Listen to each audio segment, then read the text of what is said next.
माथि यसो अलिकति चुच्चो आठ गजुको साइडको त्यसलाई सिम्बल गरिन्छ, त्यसलाई मन्दिर भनिन्छ।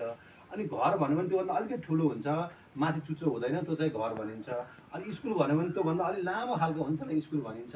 अब यो खास पानीको कुवालाई चाहिँ म्यापिङ भाषामा साइकेटिक के अरे यो साङ्केतिक भाषामा भन्दाखेरि चाहिँ के हुन्छ, चस्मा भन्ने चलन छ त्यसलाई चाहिँ। त्यो चाहिँ कस्तो हुन्छ नि, ताल हुन्छ, निलो खालको हुन्छ होइन।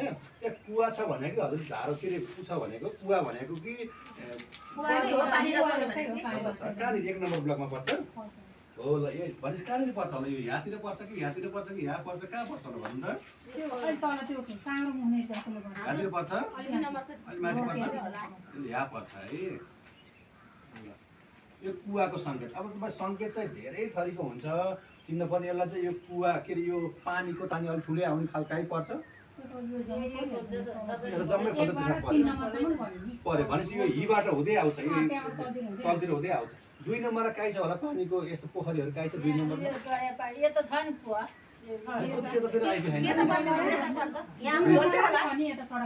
कहाँनिर